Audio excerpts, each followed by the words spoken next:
This is the Myford University podcast, episode 10. We're going to talk about the BCG Matrix. Hello, colleagues. Welcome back to Myford University podcast. I'm your host, George Sloan.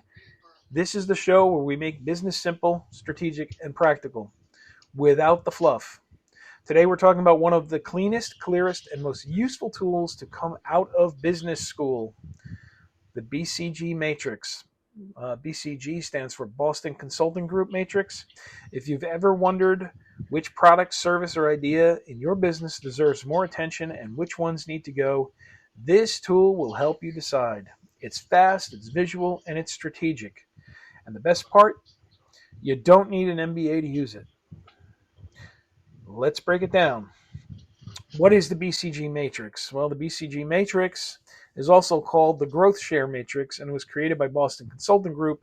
It's a 2x2 grid that helps you categorize your products or services or business units based on two things: market growth rate and relative market share. Okay? This is another one of those tools, very much like SWOT analysis, that can be used in multiple deliverable products. Business plans, it can be used in strategic plans, marketing plans, and you shouldn't just be looking at your products and services, you should also be looking at those of your competitors. You might also do this on a very high-level strategic approach where you use it for portfolio management, trying to decide what you need to continue to cultivate and what you need to possibly weed out. Okay, so with that, we talked about the 2x2 grid, we talked about market growth rate versus relative market share, and from those you get four categories. Number one, stars. Number two, cash cows. Number three, question marks. And number four, dogs. We're going to get into each one of them. Each category tells you something different, and it helps you make better decisions. Okay, why does the BCG matrix matter? Well, look, business isn't about doing everything. It's about doing the right things. Think about that one for a second. You can't do everything. You want to do the right things. The BCG matrix actually helps you allocate time and money wisely, avoid emotional decision making, prioritize moves that move the needle, and stop wasting energy on things that don't pay off. Whether you've got 2 offers or 20, this tool gives you clarity, and it gives it to you fast. In business, clarity is leverage. All right, let's get down to it, the nitty-gritty on this one. We're going to break down the 4 quadrants. So we'll go through each one. We'll start with stars. Stars are high growth and high market share. These are the ones that you really want. These are the home runs that really get you solid market position and solid profit margin. Okay? They're going to be the ones that you try to turn and cultivate into, because this is where your company experiences high growth and, of course, high market share. Effectively, it's where you're crushing in a market that's growing fast. Stars need investment to scale, but they're your future cash cows, and you'll understand that in a second. The strategy here is to invest, grow them, expand them, and defend them.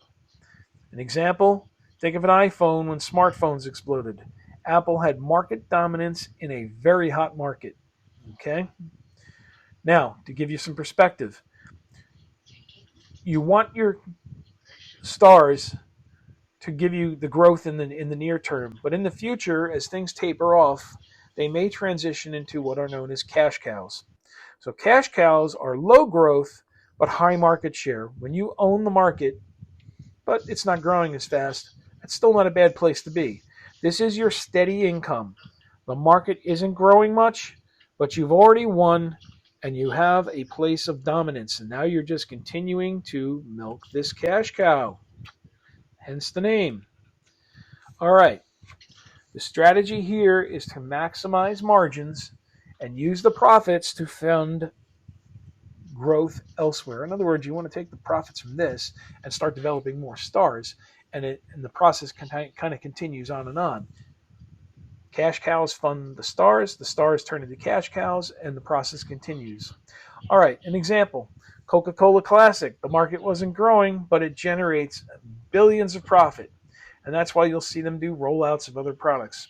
Now, let's not talk about the new Coke. That was a disaster. But the bottom line is it's a steady, stable brand that gives a nice margin. It's not high growth, but it's where there's plenty of profit, and that profit can be rolled into other potential stars. All right, next, question marks.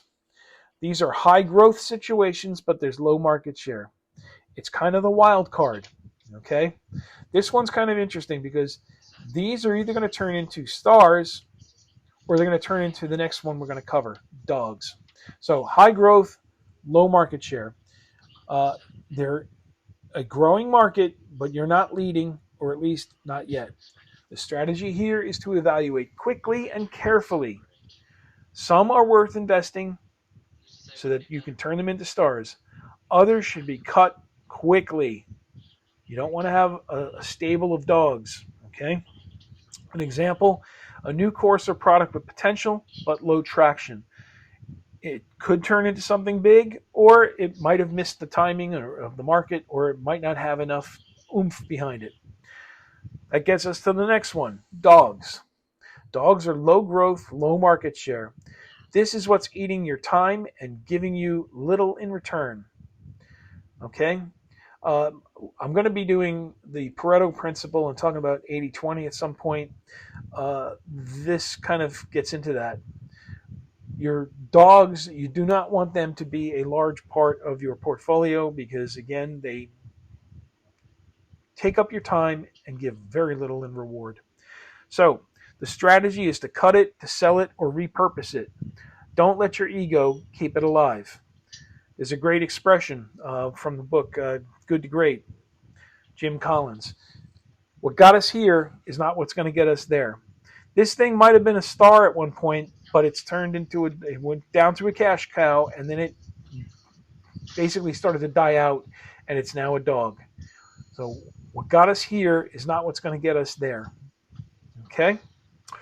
Next.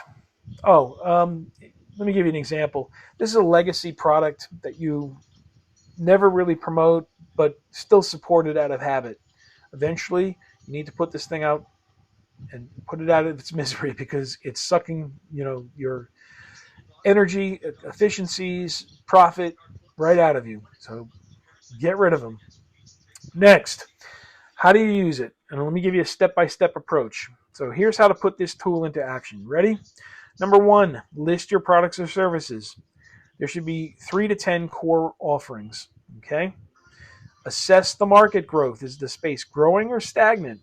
Use industry trends, look at data, even Google Trends. This is where I was getting at before. You can't just look at your own products. You got to look at the whole picture, including your competitors. You can't operate in a vacuum.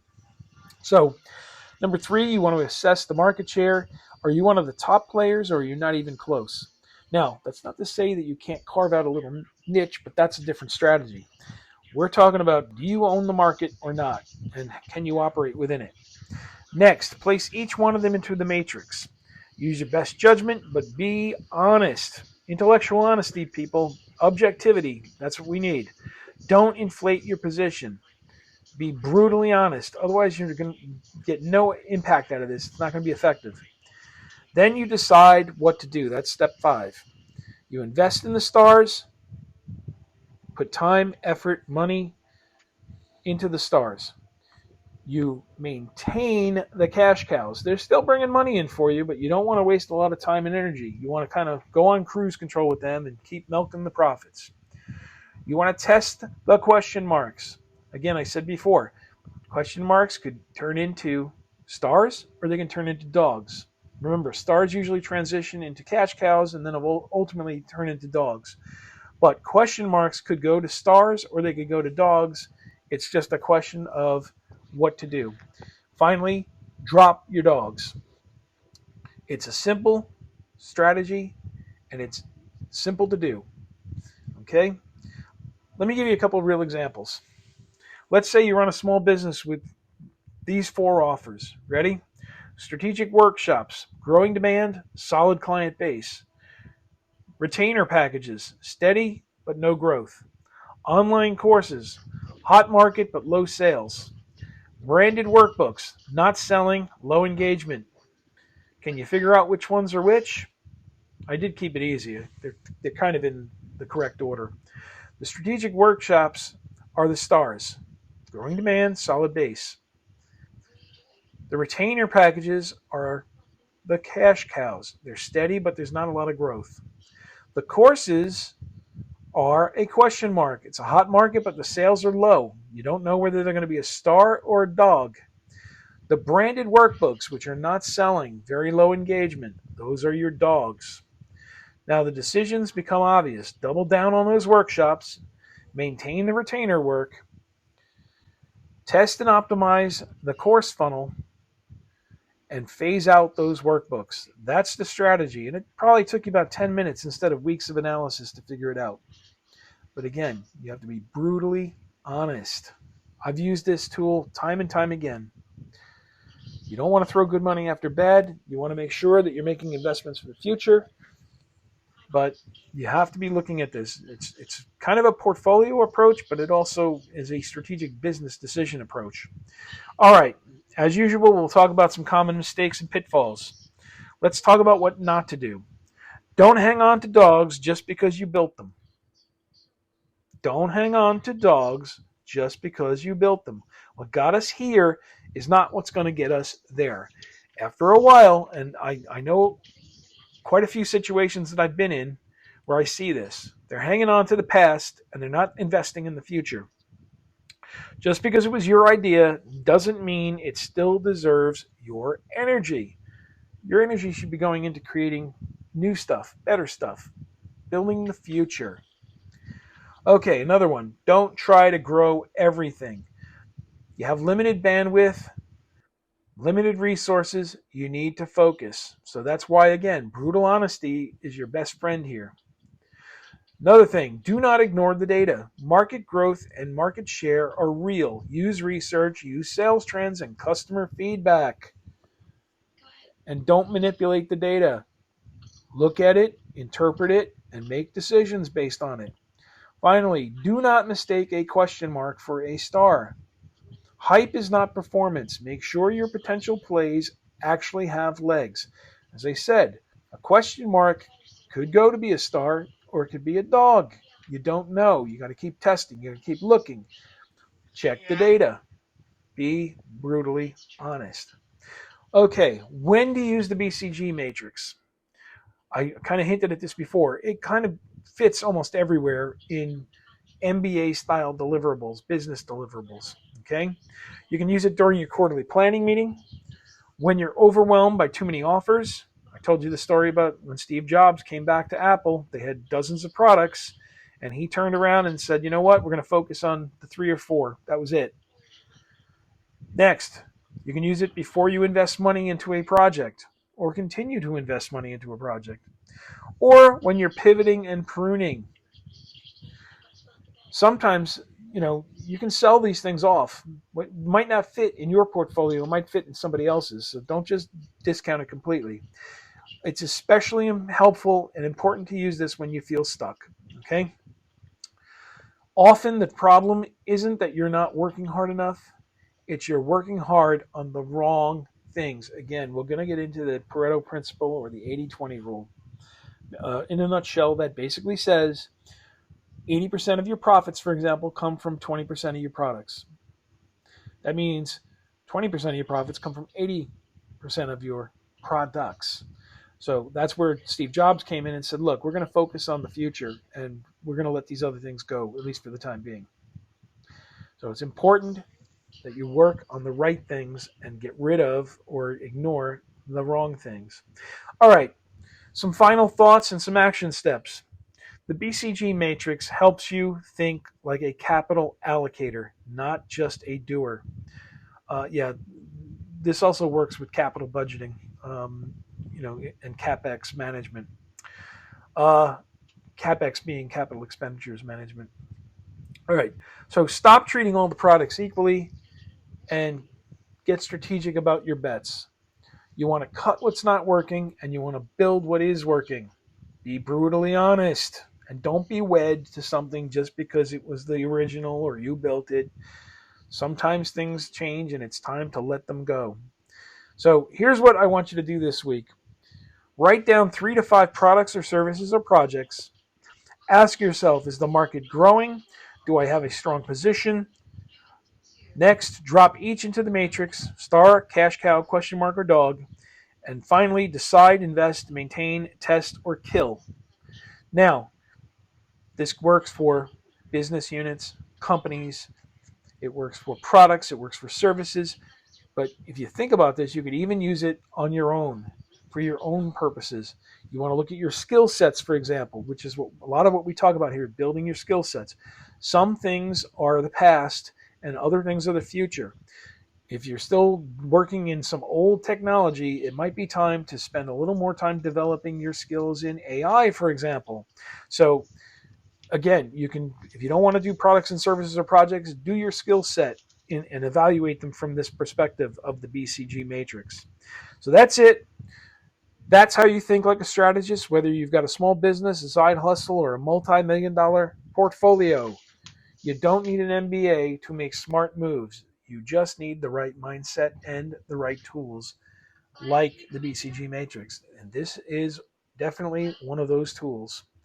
All right, that's it for today's episode. If it helped you out in terms of thinking differently about your offers, share it with a friend, a colleague, or a business partner. And if you want the full article, go to myforduniversity.com/blog, or go and look at the newsletter for a shorter form version. Until next time, make better decisions, build what matters, and focus on what works. Thank you.